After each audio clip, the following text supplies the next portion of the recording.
Salut les amis, c'est Isma, bienvenue sur Ce qui me fait kiffer, la chaîne YouTube qui mélange pop culture et street culture. C'est un plaisir de vous retrouver aujourd'hui. Comme tu l'as pu voir dans le titre, on va parler de la série His Dark Materials, la série d'Heroic Fantasy qui pour moi est la plus réussie de ces dernières années. Voilà, j'ai un amour inconditionnel pour cette série et aujourd'hui à travers cette vidéo, j'espère vous partager ma vision de cette œuvre qui m'a apporté tant de joie et de bonheur ces 5 dernières années. Avant de poursuivre, je t'invite à commenter, liker, partager, donne de la force, aide la chaîne, soutien. Voilà, ici on mélange deux univers, un peu comme His Dark Materials.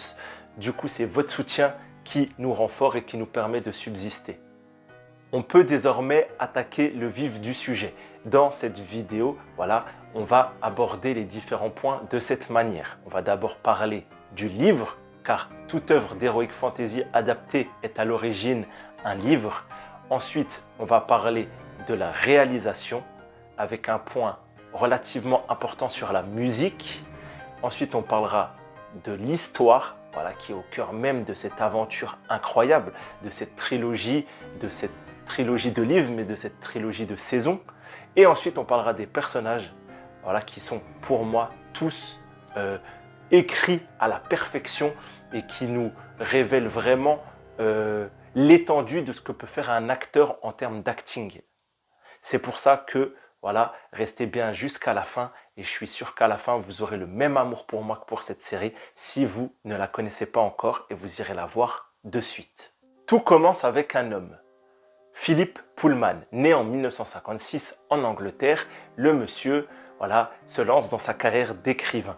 Là où tous ces inspirations sûrement des Tolkien, des C.S. Lewis se placent comme des écrivains d'Heroic Fantasy traditionnels, mettant en avant des personnages purs, proches de la nature, ayant comme allié le divin, et faisant face surtout à une science, une technologie, une machinerie, une industrialisation qui peut rappeler par exemple le nazisme, car à la base, c'est le souvenir des 2 guerres mondiales qui ont souvent inspiré ces auteurs.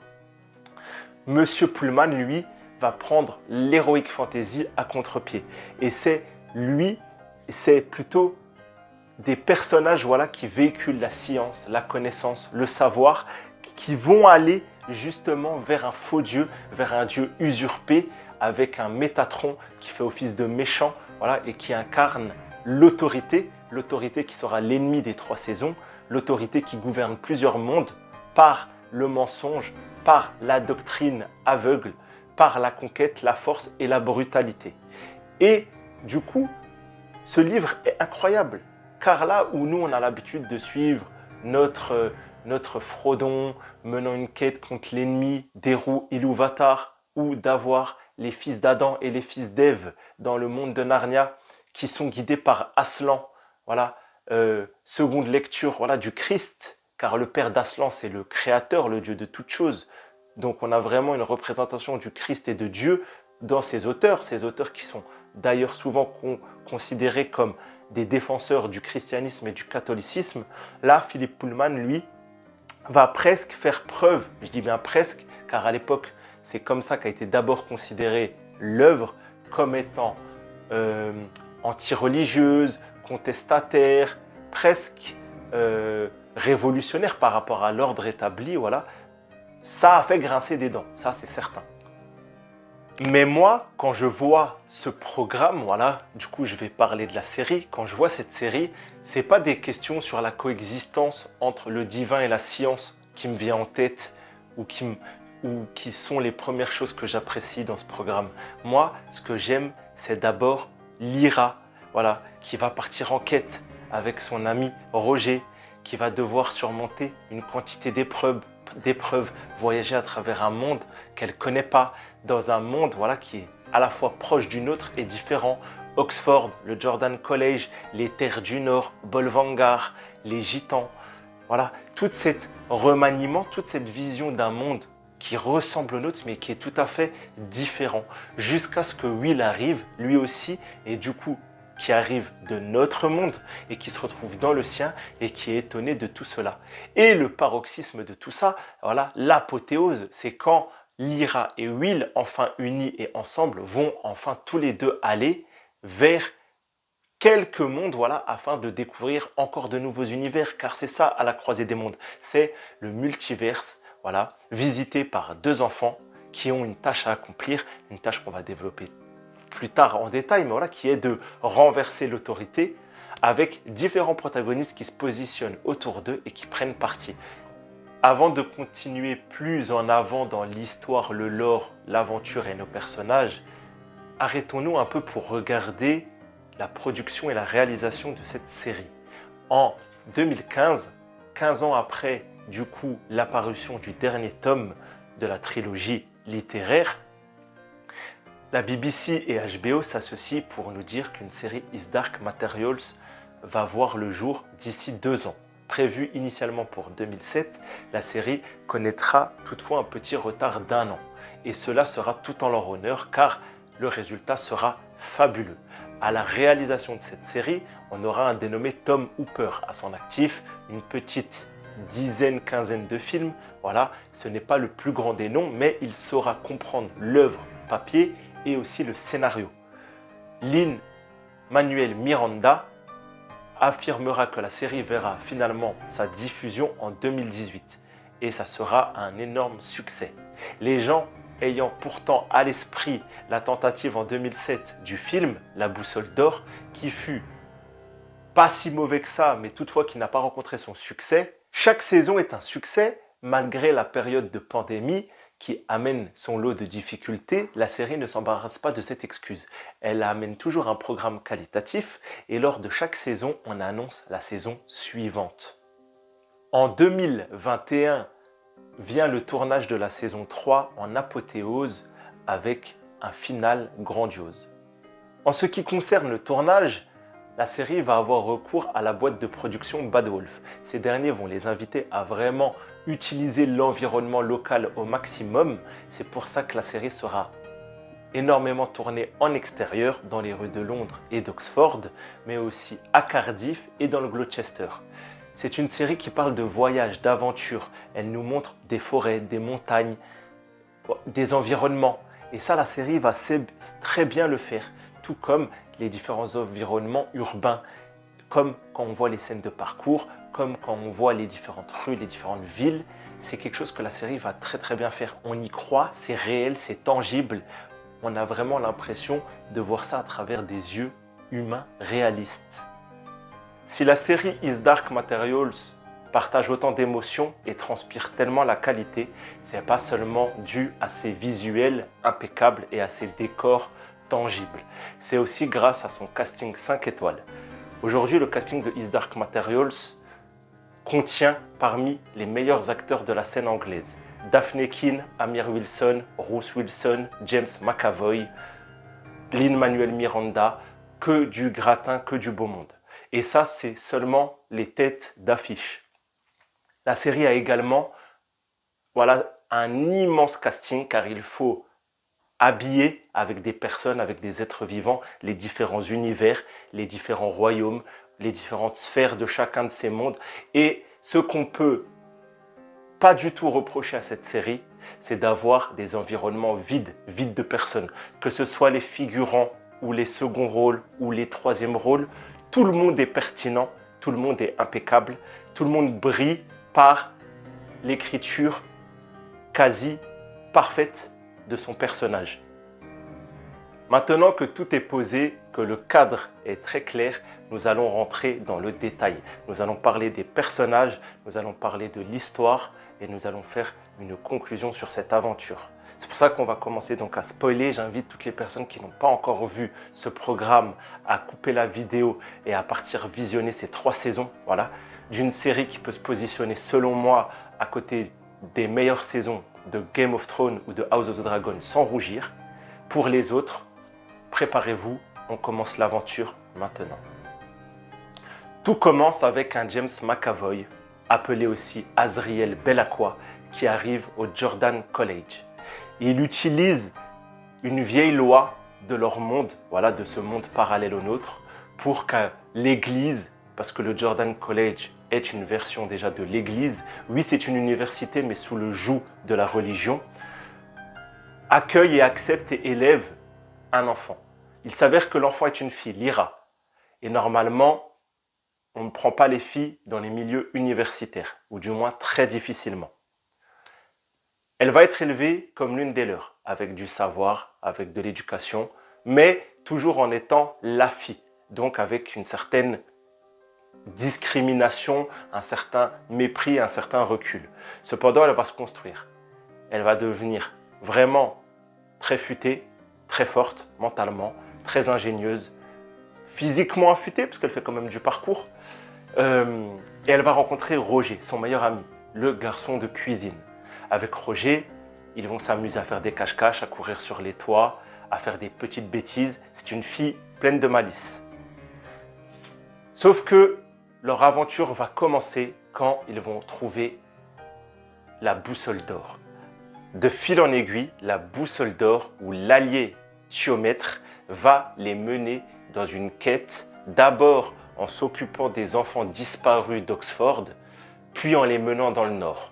En parallèle de cela, on découvre Will Parry, qui vit lui dans notre monde et qui va découvrir un portail magique, un portail multiversel qui va l'amener dans un autre monde. Lyra, elle, va suivre les traces des enfants disparus qui vont l'amener à Bolvangar, là où elle va découvrir qu'une expérience est menée par le gouvernement local pour couper les enfants de leurs démons. Et là, tu vas te dire, mais c'est quoi un démon? Tu ne m'as pas encore parlé de ça.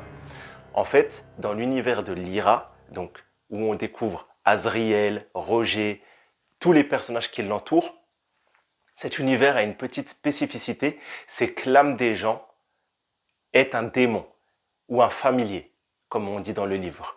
C'est un animal qui va prendre l'apparence un peu par rapport à l'état d'esprit de son porteur et qui va être collé à lui.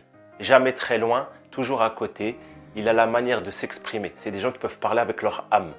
Et ça, déjà, ça va créer tout un cadre pour développer les différents personnages. Le familier de Lyra, Pantalémon, Pan, va par exemple souvent être une incarnation de Jiminy Cricket, lui rappeler ce qui est bien, ce qui est mal, l'accompagner, la soutenir. Et cela va faire que les différents personnages ont toujours un partenaire avec qui s'exprimer. Par exemple, les personnages méchants, eux, ont souvent un serpent, un singe. Et les personnages forts mais gentils, puissants comme Azriel, ont une panthère ou un tigre. A contrario de Will, qui n'a pas de familier et qui a une âme en son sein, les deux vont être amenés à se croiser par la main du destin. Car à la fin du chemin de Bolvangar, à la fin de sa quête dans le royaume du Nord, ouvrage, d'ailleurs titre de l'ouvrage du tome 1, Lyra et Will vont se rencontrer dans un nouveau monde. Un monde avec une cité relativement typée Renaissance italienne, où des monstres enlèvent les adultes et où les gens n'ont pas de familier. Survivre ensemble, oui, mais aussi faire face à ces créatures mystérieuses qui enlèvent les adultes et aussi apprendre à se connaître. Et de là va naître l'une des plus belles relations, d'abord d'amitié, puis plus, mais nous verrons ça plus tard, entre un jeune garçon et une jeune fille dans une série. À ce stade-là de l'aventure, nous sommes déjà dans la saison 2. Nous avons déjà visité au moins 2 mondes, celui de Will et celui de Lyra. La série apporte une diversité d'environnements et de créatures vraiment formidables. Dans le monde de Lyra, on est passé du coup par les familiers, les ours en armure, par les sorcières, qui sont un peu les êtres les plus puissantes de cet univers, mais on a aussi des institutions. On a le ministérium, qui est du coup le Vatican, l'Église, la puissance de l'Église, la mainmise avec son Seigneur président. Et le monde de Will, bah là, il n'y a pas de surprise, on est chez nous. On est chez nous et on reçoit la visite de diplomates, de visiteurs du monde de Lyra. Et c'est comme ça que Will, lui, va devoir quitter son monde, notre monde, et d'abord se retrouver dans ce qu'on appellera le monde entre les 2 mondes principaux. Et dans ce monde, on nous parle d'un couteau magique on a du coup ces spectres qui enlèvent les enfants qui deviennent adultes. Donc, on peut que voir la multiplicité des idées. On peut vraiment se régaler avec des décors, des environnements, les architectures, mais aussi les idéologies, les mentalités. Will emmènera Lyra un temps dans notre monde car il a besoin de revoir sa mère. Il sait qu'il a une quête maintenant qu'il est le porteur du couteau et le porteur du couteau a une énorme destinée et d'énormes responsabilités. Il est en mesure de faire des failles n'importe où, d'ouvrir des portails n'importe où, mais aussi de les refermer. Et sa mission va corréler avec la mission que s'est mis Azriel, l'oncle de Lyra. L'oncle de Lyra, lui, est en guerre. Il est en guerre contre l'autorité, phénomène ou entité très importante de l'univers car l'autorité est le dieu qui régit différents univers, mais au fur et à mesure de l'histoire, on découvre que ce n'est pas un dieu. C'est un usurpateur, Métatron, qui a pris la place de la réelle autorité. Comme on l'a dit précédemment, Azriel Bellacqua, interprété par James McAvoy, va se mettre comme mission d'anéantir l'autorité. Il découvre la supercherie. Sa soif de science et son amour de la connaissance vont faire qu'il préférera tout sacrifier pour mettre en place une république juste, droite, loin de la tyrannie de ce faux Dieu. Et il aura besoin du coup du couteau, la lame, les aètres, la lame tueuse de Dieu. Il va donc se mettre en recherche de la lame détenue par Will et Lyra aura son rôle à jouer dans tout cela, car il y a une prophétie. Lyra est Ève. Ève dans la religion chrétienne, Ève qui apparaît à contrario de la Bible et de la vraie religion comme une enfant ou une personne qui souhaite expérimenter, essayer, mettant en avant l'innocence du personnage, là où la religion décrit Ève comme le personnage fautif de la chute des hommes au paradis d'Éden. On a du coup toute l'expression, toute la vision du monde de Philippe Pullman. C'est dans cette saison 3 que va se conclure du coup toute cette aventure avec les connexions entre Will, Lyra, Azriel, avec cette quête finale au royaume des morts afin que Lyra retrouve Roger. Elle qui est menée seulement par sa culpabilité va accomplir l'une des prophéties qui va destituer Métatron de son pouvoir. Dans cette saison 3, nous aurons les conclusions des trames narratives écrites pour chacun des personnages d'une main de maître et on aura un final, encore une fois, grandiose, avec un affrontement magnifique et avec une fin dramatique au possible. Le final de la saison 3 offre une bataille épique. Sorcières, anges, soldats au sol, machines volantes, explosions, fureur. Une vraie bataille digne de la saison 2 de Game of Thrones. Et pourtant, c'est pas ça que je retiens. Ce que je retiens, ça va être le réel final de la série, qui va être les adieux, les au revoir, la séparation de Will et Lyra. Car après toute cette aventure, les deux héros sont tombés amoureux. Et maintenant, pour que le monde retrouve son équilibre et que le monde soit sauvé, ils vont devoir se séparer. Et ça va être poignant, triste, touchant. J'ai eu les larmes aux yeux. Ça m'a atteint. Vraiment, je me suis attaché à ces deux personnages, à leur bonheur, à leur innocence. Et le fait maintenant de les savoir séparés dans un multivers avec une réalisation qui va sublimer toute cette dramaturgie, et pour moi, ça fait de His Dark Materials vraiment l'une des plus belles séries de ces 5 dernières années. Que d'émotions dans ce petit résumé imparfait de ma part sur cette série His Dark Materials et ses 3 saisons. Je ne pense pas que mon résumé soit à la hauteur de ce que véhicule vraiment la série, de ce que je ressens réellement. J'ai fait de mon mieux. J'espère que vous avez passé un bon moment, que ça vous a soit donné envie de découvrir cette série, soit de la revisionner, ou en tout cas, j'espère qu'elle a pris une plus grande place dans votre cœur et dans vos avis, avec ce qu'il existe comme autre série d'Heroic Fantasy. En tout cas, c'était un plaisir pour moi de partager Voilà ce que j'avais dans le cœur à ce sujet-là. Daphne Keane, James McAvoy, Amir Wilson, voilà ce monde, Lyra, Will, le Yorick Burnison. Voilà, c'est vraiment une de mes séries préférées. J'en suis certain que je revisionnerai dans les années à venir.